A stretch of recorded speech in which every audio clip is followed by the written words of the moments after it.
today's going to be a little bit more of an overview. Things that I want you to understand is that sales is influence. It's nothing more. Leadership, John Maxwell says, is influence, nothing more. And what are we trying to influence people to do in the sales process? Well, I believe that we're trying to influence people to make decisions. You know, the decision to list with me, the decision to buy a house, those decisions pay infinitely better in a commission check than decisions to not list with me or decisions to not buy this house. However, at the end of the day, our job is to facilitate decisions. We're trying to influence people to make decisions and to take action. Because here's what I'll tell you, decisions without action lead nowhere. I can tell you, having been a clinician before, that we used to have this belief in the psychology world. There was this belief that if you just kind of studied and peeled the layer of the onion and got back to the root cause of whatever was bothering you, once you had insight, then the power, it wouldn't bother you anymore. Once you had insight, you could be relieved of whatever the affliction was. Insight was the goal. And I'm here to tell you that insight without action is bupkis. There are lots of people. I can tell you, there are lots and lots and lots of people who are very insightful. They know exactly why their life is a mess. And yet for a variety of reasons, they're not prepared to do anything different about it. Sales is influence. It's getting people to get clarity and making decisions, and then, importantly, to be empowered to take action. And the only tool that we have in our toolbox is what we say to influence that process. And so as a stepping off point for today, I just want to give you some backgrounds, because what I believe is that influence requires two things. People have to like you, and people have to trust you. I don't know anyone who will willingly allow themselves to be influenced by someone that they don't like. And I don't know anyone who will willingly allow themselves to be influenced by someone who they just don't trust. We need both. And trust is kind of this interesting thing when you go back and you really start to study the evolutionary nature of mankind. And guys, a lot of what I will share with you over time is really based in neuroscience. It's not even based as much into behavioral psychology and some of that stuff. It's really based into the way our brain functions, the way our brain works. And so if we think about the evolutionary nature over time of trust, what we know is this. The precursor to influence is we make connections quickly. We make connections quickly largely based on things that are happening even outside of our conscious awareness. What we know for a fact is that most of us make our decisions about what we like and what we don't like almost instantaneously, and then we use our rational brain to build a case as to why we're right. We instinctually decide what we like and we don't like, and then we use our rational brain to prove our points.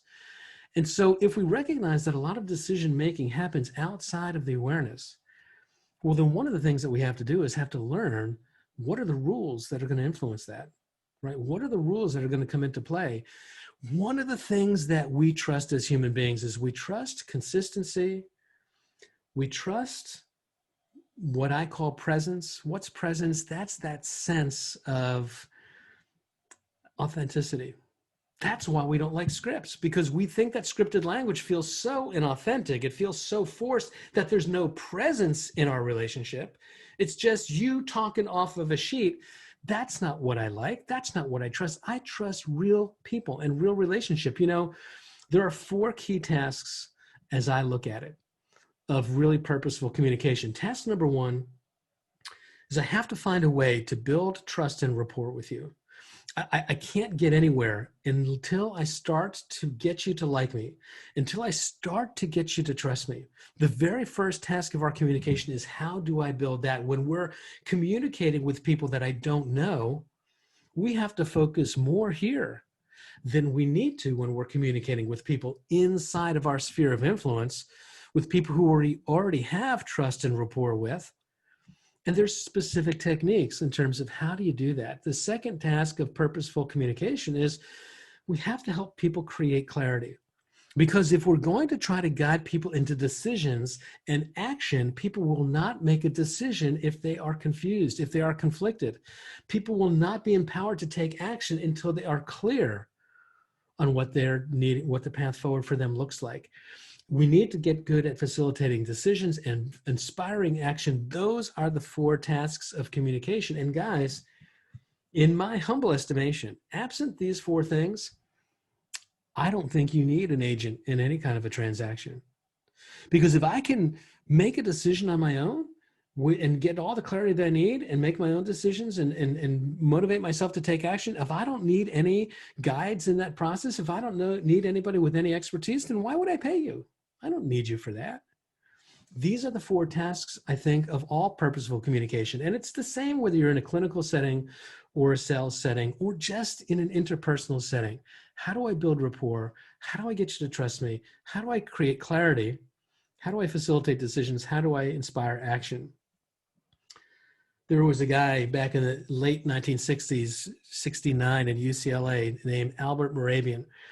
And he started to do a big research project that began to decode communication, human communication. They started to really study it and to try to figure out what influences communication. And here's what Albert Mehrabian came up with in this vast study. It's known as the Mehrabian's rule, or sometimes we just refer to it as the 738-55 rule. Here's what it says. 7%, only 7% of communication is the actual words. Now, they're not 0. The words matter. The words we choose, and we're going to talk about some of this as the day goes on today, the choice of words can be precisely important, but it's only 7% of communication. 38% is, how do I use those words? It's the vocal elements. And part of what we're going to do in these labs is not just practice the words, but the delivery. How do I mirror and match and create a sense of similarity? How do I speed up or slow down to make my point, to create a sense of connection with people? How do I use the intonation, and when do I need to come off as firm, and when do I need to come off as caring? How do we use this tool, this voice, this instrument? That's 38% of communication. And the other 55% is just kind of, what am I laying down? What's the vibe that you feel from me? Can you feel the nonverbals? You know, there's this concept of this emotional bow wave. Some of you have heard me talk about this before. If you think about a boat, the front part of the boat is the bow, and as it cuts through the water, it pushes a little wave out ahead of it as the mass of the hull of that boat goes, and it pushes this wave. And if you were to really get down and look and put a camera right at the hull of the boat, what you would see is that the energy and the mass of that boat moving forward through the water, that it creates a little bit of an energy force field, and that wave actually begins to push out ahead of the boat before the boat's even there. There's an energy field that's pushing that wave. And guys, we do that as well with our emotions, with our energy. That's presence. What are we feeling? It's that sense of the person who sometimes you know who they are. They walk into a room and you can feel the energy shift. Someone walks into the room and you can feel the air suck out of the room. That's the 55%. And what Mehrabian was real clear on is that communication has all of these things. We have to pay attention to all of them. The least important is the words we say. They're not important, but they really are the least important. So much of what we're going to do in labs, in this lab, is to try to figure out, how do we master this other part? Now, if you've ever studied venture capitalists, and I do, I look sometimes because it's so much about communication. How does somebody pitch an idea and sell it so that an investor would invest in it? And if you really look at venture capitalists, you know, you think about Shark Tank and all those great shows, you know, what the VCs will tell you is they're looking for something. They're looking for more than an idea. You have to have a good idea. If you don't have a good idea, forget it. You're not going to get any funding from them. But it's not just the idea. It's when you talk about the idea, do I feel your passion? Do I feel that sense of energy? Because in order for this to come to fruition, is not going to just take my investment in you. You're going to have to take that investment and make it work. And I need to feel that sense of presence, that sense of energy, which you just cannot fake. When you're not authentic, people feel it. People have very accurate and in tune BS meters, and your BS meter will pick up when somebody is trying to play you. It just doesn't feel right. You know, you ever see a dog and you hit that little squeaky toy and the dog just goes, "Arr!" You know, that's kind of what happens. People are like, wait, what? The words that you're saying doesn't feel right. Just doesn't feel right. So how do we influence that? Well, one of the things that influences presence is a true sense of feeling competent. In the course, Lead Gen 3612.3, Gary Keller talks about validity. And he says that at its core, validity is nothing more than feeling confident and competent in yourself. And one of the challenges that we have in this industry is that we're asked to go out and to perform before we've developed competence. We're an industry that with 75 hours of pre-licensing training kind of gives you a license and says, now go out and perform. And if you're smart, and I know everyone who's on this Zoom call is smart because that's why you're learning.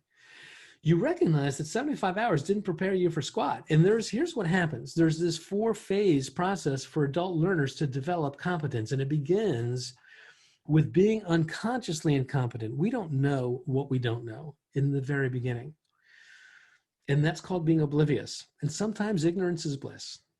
And yet when we learn, when we put ourselves in an environment where we become awakened to the fact that we don't know what we need to, then we become consciously incompetent. And guys, that is where we struggle as adult learners. That is where we really, really struggle, because no one as an adult likes to feel incompetent. We only want to put ourselves in situations where we feel capable, where we feel confident, where we feel like we're not going to look like a doofus in the eyes of other people. Kids don't care. Kids do not care. If I walked into a kindergarten class today, assuming they were teaching on site, or if I zoomed into their class and I asked a group of kids, how many of you kids can color? How many of you kids can draw? You know what would happen? Every single hand would go right up to the ceiling. And some of the kids would be squiggling around in their chair because they're so excited, because they want to know, they want me to see how well they can draw. If I began this class today with 27 of you in the room saying, how many of you can draw? I suspect I wouldn't get the same reaction. Some of you might say, I can do it, and I can do it fairly well. But most of us would hear that question as, how many of you can draw well? And we get self-critical. You know, the part of the brain, we're going to talk about the brain in a minute, the part of the brain, that frontal neocortex, that rational thinking part of the brain, the part that is judgmental, doesn't even develop in a child until after 10 years of age, maybe 10 to 14, somewhere in that range. That's why God, in God's infinite wisdom, allowed children to learn without being so damn self-critical, because that's the only way you're going to do it. That part of the brain doesn't even show up until later. And then what happens is when we do things again and again and again, and we learn how to do things the right way, we become consciously competent. We learn how to do things if we pay attention to the steps. First I do this, then I do that, then I do the other thing. I practice it again, again, and again. And then eventually I've learned it, I've integrated it, I've got it to a point where I don't even think about it. I just do it. That's unconscious competence. And that's where we ultimately need to get to in our communication. It requires that we learn some rules. Now here's the sequence. When we're competent, it causes us to become confident. When we're confident, it allows us to behave in a way that exudes a sense of comfort, a sense of enthusiasm, a sense of authenticity, because I'm confident. When we're comfortable and we're enthusiastic, how that's presented, how it's experienced on the other side by the people around us, is authenticity and presence. And in that presence is where the genesis of trust begins. It goes all the way back to competent. If I don't know what to do, if I don't know how to do it well, I'll never feel confident enough to feel comfortable enough, to feel enthusiastic enough, to present authentically enough to generate the trust that you need to have in me so that I can influence you. That's the sequence. And it's a powerful sequence. And so what do we have to learn? What do we have to learn? Well, let's talk about scripting for a moment. I think about scripts in a couple different ways. And we're going to talk about scripts versus kind of what I call conversational frameworks. Because I think it's okay in the beginning to learn the script. And it's important in the beginning to learn the script. But over time, when you master communication, what you learn is that there's a framework of where this conversation needs to go. And when I know the rules, I can have that conversation in my own language, in my own way. I think about when I was in college and I was a music major in the very beginning of my college career. And I was not a performance major, but I did declare a primary instrument. I was a keyboard major. And one of the things that I always noticed was that there were two kinds of music students. There were the classically trained ones who played the notes perfectly based on what was on the printed page. And they interpreted that music in terms of how they accentuated the speed. The words are 7%. The vocalization is 38% of communication. In the musical realm, the notes are 7%. How you interpret that music, how you express it, is where the magic is, right? But what I noticed was that there were these jazz musicians. And the cool thing that I always envied about the jazz musicians is they didn't have notes on paper. They kind of knew the rules. They kind of mastered the craft of their instrument. They practiced their scales. They knew all that sort of stuff. But what happened was they learned the ability to go out onto a stage and listen to each other the same way an improvisational comedian does. Think about the great improv comedians of our day, the Robin Williamses, the Jonathan Winters, if you're as old as I am, or the guys early Saturday Night Live would go out onto the stage. And at 11:30 at night, when that show began and they started their evening monologues many, many times, they didn't have a script that said, John Belushi, you say this, then Jane Curtin's going to say this, then Dan Aykroyd's going to say that. No, they didn't do that. They kind of had this framework of where they wanted this to go, but they knew the rules of how improvisational comedy works. When you do this, what does it allow me to do? What do I need to try to accomplish next? When I do that, what do you try to accomplish next? And when you learn how to play off each other, that's where the magic happens. And guys, that's where the magic is going to happen in your communication when you learn these rules. So in the beginning, yeah, we do have to learn scripts, the word on paper, the play that says you say this, then I say that. And what you have to understand though, is that not all words are the same. Some of the words in that script have to be very precise. I like to think about the term scripting in much the same way I think of pharmacology. If I'm not feeling well and I go to the doctor writes what? A script. And I take that script and I go to the pharmacist, and that pharmacist fills what? A script. And what I have then is a bottle of capsules. And inside that capsule are ingredients. Some of those ingredients are the active ingredient. It's what's going to cause me to feel better. It's what's going to change. But that active ingredient is in a capsule with a lot of other stuff that doesn't cause me to get better. It just changes and modifies. It's a buffering agent. It causes it to get absorbed differently. It causes it to get absorbed in a more time-released way. The language that we use, the words that we use, when we understand which words have to be prescriptive and have to be said the right way, but they can happen in that kind of free-flowing conversation, that kind of ad-libby jazz musician, that kind of ad-libby improvisational comedian conversation inside of a framework.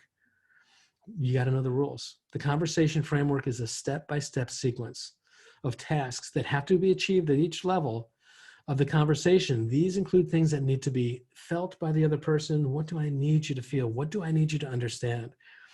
What do you have to gain clarity on so that you can make a decision to move forward? And then what needs to happen so that you can feel empowered to take action? When I understand in the conversational framework that these are the tasks that we need to achieve, and we learn the different tools in our toolkit to make this happen, then we can have a conversation that's just kind of more off the cuff. It's just kind of more off the cuff. So let's talk about some of these rules. First of all, we've got to understand some things about the brain. The human brain is a machine. It is a information processing computer. And its primary goal is to evaluate our environment so that it can help us make decisions about what is safe and what is not safe. At the end of the day, the brain's primary function is to keep you alive so that you can procreate and so that your genes can move on to the next generation. As base and crass as that sounds, that kind of is the function, the primary function at its base, at its core of what your brain was built to do. And how does it do that? Well, here's the thing. It's constantly evaluating what is dangerous, what is safe. And I like to think of the brain. I won't get too deep into brain science here because you only need to understand sort of the high level ideas here. But think of the brain with having a couple of key structures. And these brain structures, to me, I love the image of these little Russian nesting dolls. I've got some on my bookshelf over there just as a reminder for me to remember that this is how it works. The three main structures of the brain, which kind of interlock, the very big doll on the outside here, this is the neocortex. This is the logic part of the brain. This is where rational thought happens. This is where judgment happens. This is where logic happens. The middle doll here, this middle guy, this is the limbic brain. This is where emotion lives. This is where fear and love and anger and passion and all that stuff, it exists in these parts of the brain. If you were experiencing an emotional state and looked at the brain under MRI, magnetic resonance imaging, you would see that this part of the limbic brain would light up like a Christmas tree when we're in emotion. Now, this little baby doll here, that's the part of the brain that's sort of the autonomic nervous system right at the top of the brain stem. That's the part of the brain that's monitoring our system and regulating and maintaining our respiration and our heart rate and our body temperature. Imagine where we would be if we actually had to think about those things. Okay, heart, take a beat, take another beat, take another beat. No, that's just happening in the background. That's the autonomic brain.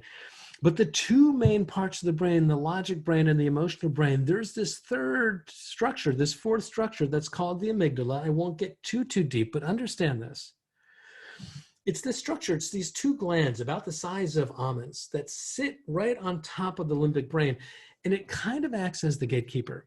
It kind of says, how do we behave in dangerous situations? Here's what happens. The brain is designed to keep you alive. When it evaluates its environment and determines that there is danger, what it does is it says, ooh, fear, shut off the logic brain. When something scary happens, I'm going to shut off the logic center of the brain. Why? Because when something dangerous has happened, you can't overthink that moment. If I'm prehistoric days out there and I'm looking for my breakfast and I see a tiger coming at me, I can't stop and go, ooh, look at that big cat. Wow, that is a big cat. I don't understand how cats get to be so big. And my goodness, he doesn't look very happy. Look at those sharp, pointy teeth. Is he having a bad day? I wonder what's going on for him. What's going to happen to me? I will die.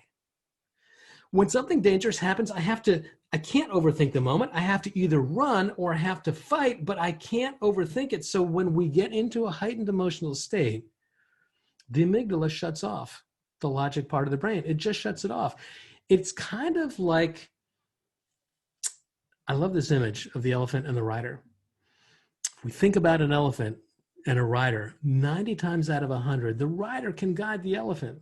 If we think about the rider as the logical part of our brain and the elephant as the emotional part of the brain, most of the time, the rider is going to control the elephant. But make no mistake, if that elephant gets spooked, that rider is not big enough or strong enough to control him. That elephant is going to do what that elephant is going to do. And our brain is a little bit like that. When we get into a heightened emotional state, our logic centers shut off. It's like a light switch. It just shuts right off. The amygdala does that. You know it's true.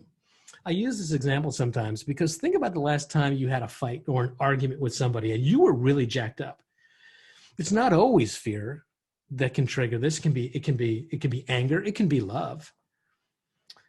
Many people who are triggered by the sense of love or lust or passion make very bad decisions because the logic part of their brain shuts off like a switch. And that's just one of the rules that we have to understand, that when people are emotionally triggered, they cannot make logical decisions. If our job is to influence decision making, it will never happen.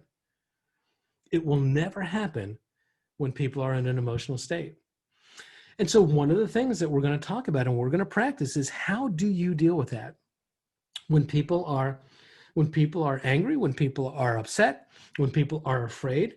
Well, one of the tools that we're going to practice is something that we learned probably about 15 years ago. It was a research study that came out of the University of Miami that said, actually, if we can get people to lean in and to talk about their fears, if you can give a name to it, to talk about that emotion, if you can give a name to it, it will actually begin to lose its power. And guys, it really works just like that. If you look at the brain under fMRI, magnetic imaging, and someone is in a heightened emotional state, and that part of the brain is lit up like a Christmas tree, and you ask them to say, tell me, what is it that you're feeling? And they say, I'm really pissed off and I'm angry. Tell me about that. What has got you so angry? And I begin to talk about what I'm mad about. You know what happens? It shuts off, just like a light switch. We call it name it, tame it. And it's a skill that when people are upset and when people are angry and people are afraid, it's a skill that we have to go to. And our scripted language has to be probing the fear, leaning into the fear, giving it a name. It's a skill that needs to be practiced. There's something that we call the accusation audit. And this is a technique that was made known to me by Christopher Voss. Some of you know, I've talked about Chris in other classes. He's the former FBI lead international hostage negotiator for 10 years. He was the guy. If you were kidnapped somewhere in the world by a bad guy and you needed the FBI to negotiate your release, it was Chris and Chris's team who were getting you out.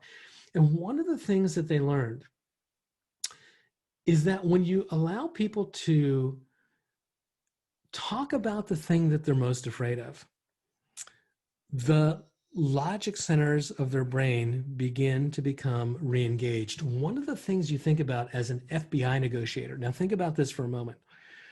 There's a bad guy and he's got hostages and he's got people kidnapped. And what is the bad guy afraid of? Well, he's afraid because the FBI is standing outside the door and there's a SWAT team and there's guns pointed at him. And he knows that if he makes the wrong move, one of those sharpshooters has got a license to kill him. And he's afraid of that. And when people are afraid, their logical brain shuts off. The last thing you want, if you're an FBI negotiator, is for the bad guy to behave impulsively. And one of the things that we learned is that if we can get into the conversation, the emotional thing that the people are the most afraid of, even if the question isn't to say to the bad guy with the hostages, tell me, what are you the most afraid of?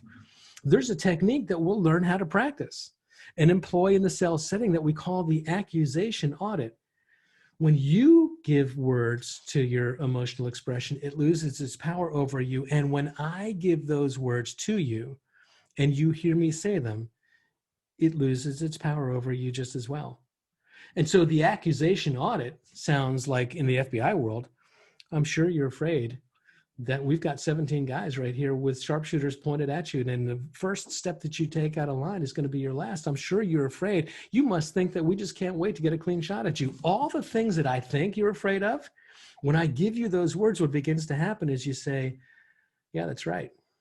That's exactly what I'm feeling.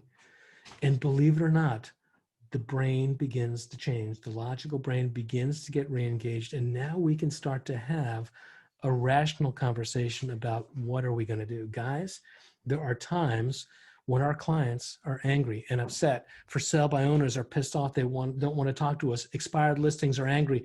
We've got to learn how to use these tools and employ them in the right way.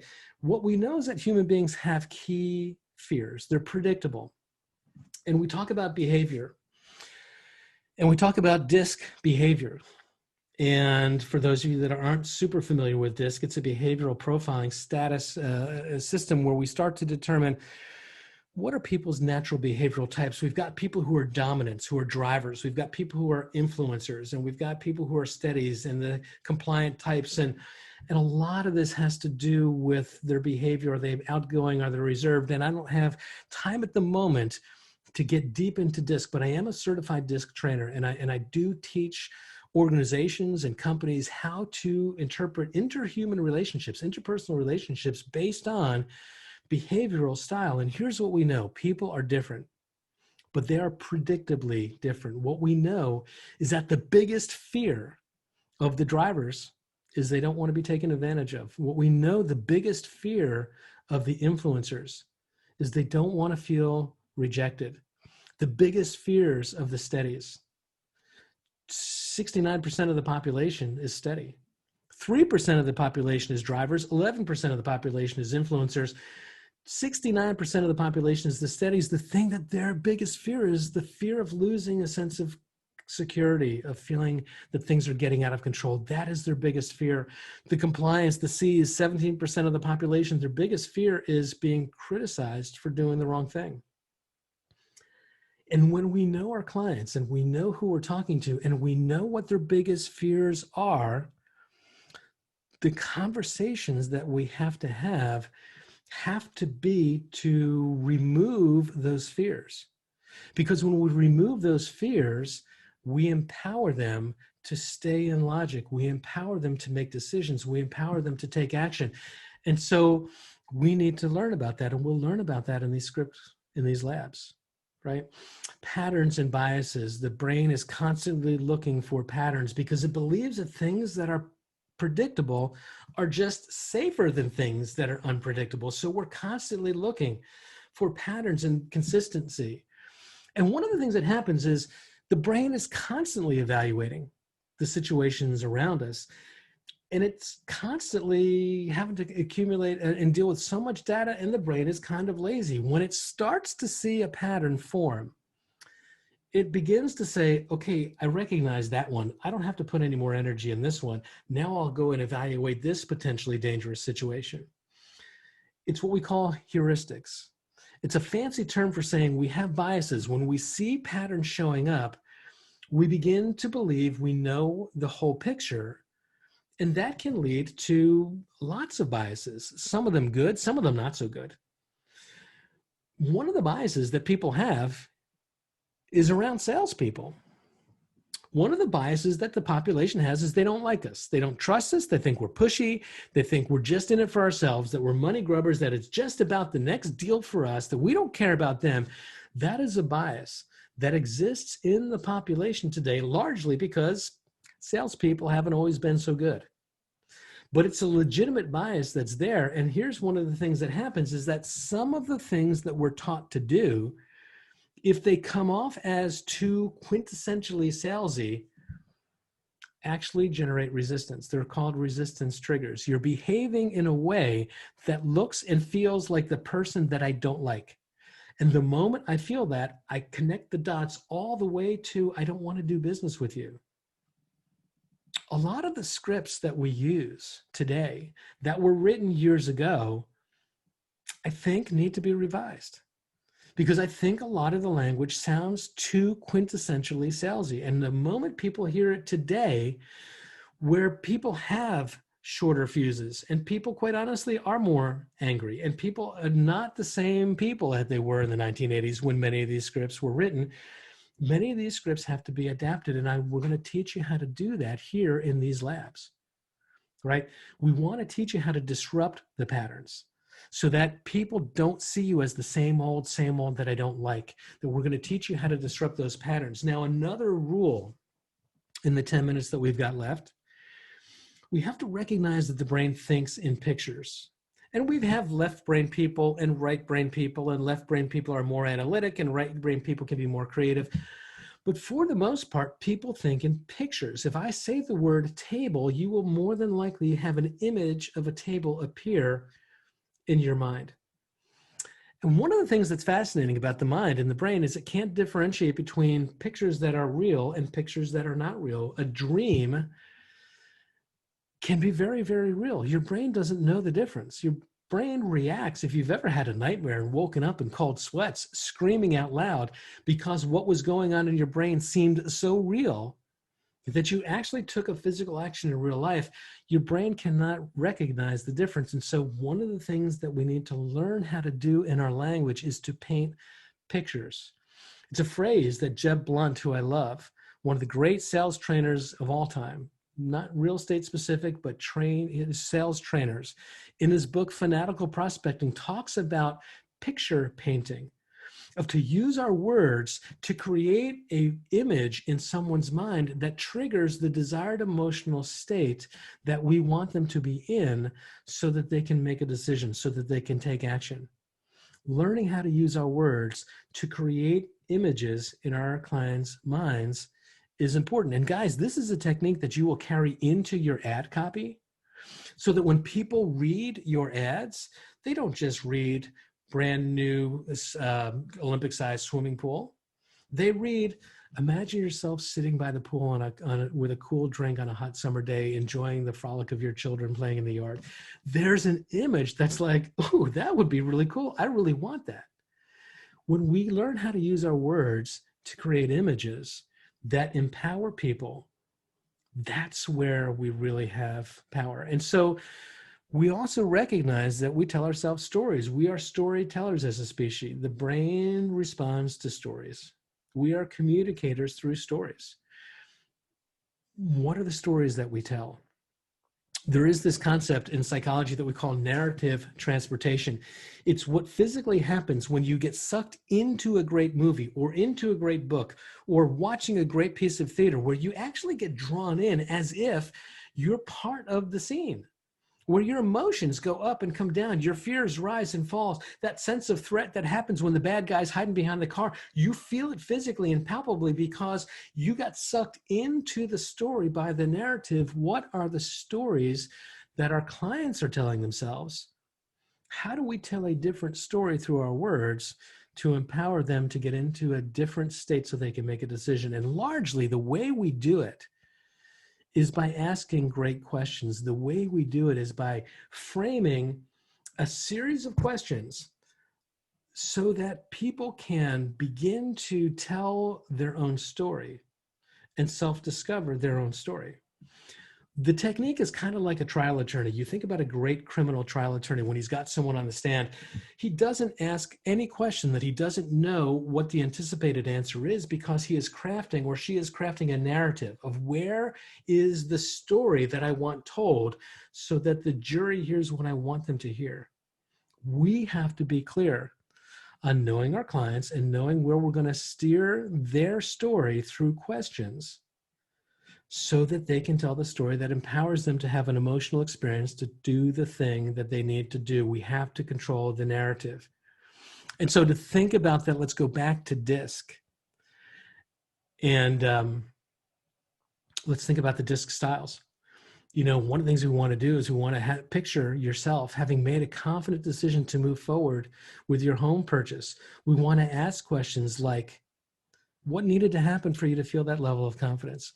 We ask questions like, who else needs to be involved in that decision? We ask questions like, what would be your backup plan if this doesn't happen? By asking great questions, people can begin to narrate their story and see the picture come to life, which allows them to make decisions and take action. I'll get back to DISC in a second. We recognize that words and action matter. Not all words are the same. Some words that we use help people to search for answers. The brain responds to action words. So we ask words that ask people to look for things. For example, Mr. and Mrs. Seller, do you know someone who wants to buy or sell a house, is not the way we would phrase that question. It's close-ended. It's a yes or no answer. We would ask that question through action words. Mr. and Mrs. Seller, who do you know? Let's assume there's someone there. Who do you know that needs to buy, sell, or invest? Let's assume that they're there. Let's look for them. The brain responds to commands. Keeping an eye on the time here. I'm going to wrap this up by 3-ish. The brain responds to command language. It's built to follow commands, and it doesn't understand qualifiers. If I said to you in the next 5 seconds, do not think of a dog, you thought of a dog, even though I said don't do it, because it doesn't understand qualifiers. It understands commands. I said think of a dog, and so you thought of a dog. Your brain thinks in pictures. We can use those commands into the language that we have with customers to influence how they feel. Mr. and Mrs. Seller, if you feel comfortable with the information that I share with you this evening, are you prepared to list your home tonight? That's a script. Feel comfortable. List your home are prescriptive words built into a conversation. When we learn how to leverage command words, we can begin to have conversations in our own way. But when we get confusing with it, when we say things off the cuff and we kind of sort of know where we're going to go, but we say it in a confusing way. Let me give you an example. Mr. and Mrs. Seller, if you keep your house off the market any longer, you'll sell your house for less money. So why not list your home tonight? Inside that statement, which linguistically made some sense, Mr. and Mrs. Seller, if you keep your house off the market, you're going to miss this opportunity. So list tonight. But there were two commands in there that conflicted with the third. What was the first one? Mr. and Mrs. Seller, if you keep your house off the market. Is that what we want them to do? No, but it's what we actually said for them to do.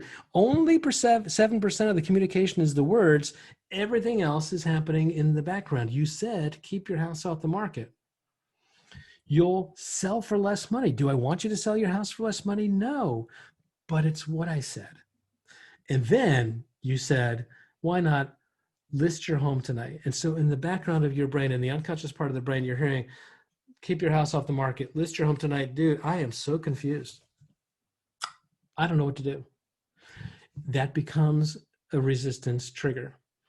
And so one of the things we need to do is be aware. We need to be conscious of these things. We need to be purposeful and say things in the right way. We're going to kind of wrap it down here, back to DISC for a second. We need to have a way of saying things that resonate with people's greatest fears, that extinguish people's greatest fears so that their brains stay logically engaged so we can guide them through a logical decision and action. Mr. and Mrs. Seller, when you list with me, you will. How would we say it differently for our DISC styles? What will happen when you list with me? Well, let's start with the D. What do I know the biggest fears of the D? It's being taken advantage of. So I say things like to my drivers, when you list with me, you'll take advantage of the best housing market that we've seen in years. You won't be taken advantage of. You'll be in control. That extinguishes the biggest fear for the drivers. The influencers, it's the fear of being rejected. When you list with me, you will take a step towards improving the quality of your family's life that they will appreciate forever. Oh my God, my family will love me. That's what the I's need to hear. The S's, the steadies, when you list with me, what's their biggest fear? It's the fear of loss of security. It's the fear of things spinning out of control. When you list your home with me, you will have access to my entire team who will take care of all the uncertainties in a step-by-step process so that things go smoothly. Oh my God, the S's begin to feel a sense of relief. The S's are with you. The compliance, their biggest fear is making a mistake and being criticized for making the wrong decision. They're detail-oriented. They need to hear data. Mr. and Mrs. Seller, when you list with me, my compliance here, you'll make a very smart decision. The numbers show that I typically sell my homes for 5% more than the average in the MLS. Now we're tailoring our communication to extinguish the biggest fears that the D's have. And it's different. The C's are different than the S's. It's different than the D's. We're going to learn and practice this in these labs, right? Last couple thoughts. I'm going to go a little bit long. I have office hours scheduled at 3 o'clock, but they can wait. A lot of those folks are here. The last couple of concepts here that we're going to wrap on today, and I said we weren't going to get into labs much today. We're going to start part 1 today of just some of the rules that we're going to learn to work with here. There's a social psychologist by the name of Abraham Maslow. Some of you have heard of Maslow, maybe Maslow's hierarchy of needs. And he was a psychologist that determined that we have this order of things that need to happen in our lives. We need to address our physiological needs first. We need to be able to have water, and we need to be able to have food, and we need to be able to have a place to sleep, and we need to take care of those physiological needs first. And once we do that, the next biggest need that human beings have is the need to feel autonomous, the need to feel Like there's a cause and effect between what I do and what happens to me. If I have no agency in my life, if I have no ability to control the things that happen, then I am a victim all the time. I am afraid to live in a world like that. And so what Maslow says is what we have to do is we have to structure what Maslow doesn't say is this is actually back to Chris Voss. This is a Chris Voss technique of how do we use our words so that people feel more in control. And interestingly enough, one of the most strongest acts of being in control is to say no. We're always taught in sales, go for the yes, follow the yes. What we know is this. When you say no to someone, you are exerting your autonomy. When you say no, you're saying, no, I have decision-making authority and I'm saying no to you. That is a statement of power and control and authenticity and authority. We all know that sometimes when people are afraid and when they just don't like this situation they're in, they'll tell us yes. Sometimes yes means yes. Sometimes yes means if I say yes, you'll shut up and leave me alone. How many times has someone booked an appointment with a for sale by owner only to show up and find that they weren't there? It's because yes really was no. Sometimes yes is a head fake. And one of the things that we can do, especially in the very beginning of a relationship where people don't know if they like us and trust us, to empower them to feel in control of the situation by asking questions that are looking for a no rather than a yes. It's a pattern interruption. It's not what people expect. Structuring questions so that no is the answer that we're actually looking for helps other people feel more in control.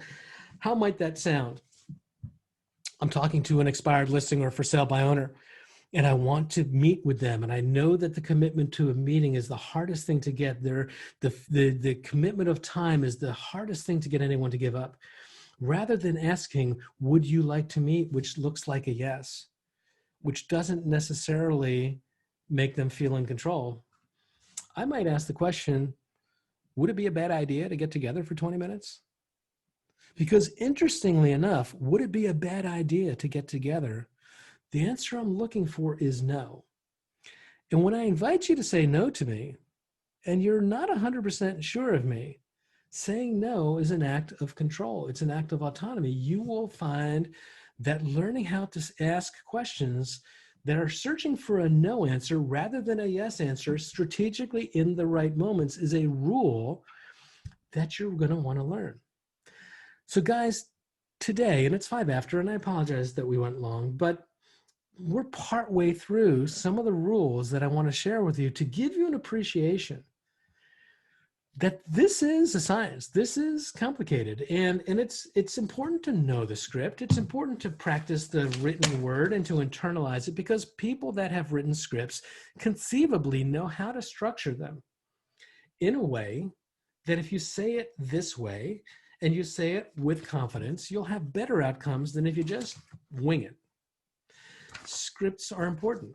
We're going to practice some scripts. Make sure that you've got good scripts. I think a lot of our scripts right now today in the industry are too salesy.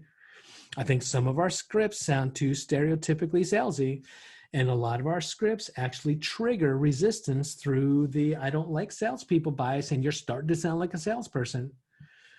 But when you learn these rules, when you learn how to apply the rules in the framework of a conversation, that I know what I'm trying to accomplish at each step of the way. When you learn how to do this, now you can improv. Now you can have real conversations in real time. So we're partway through some of the rules today.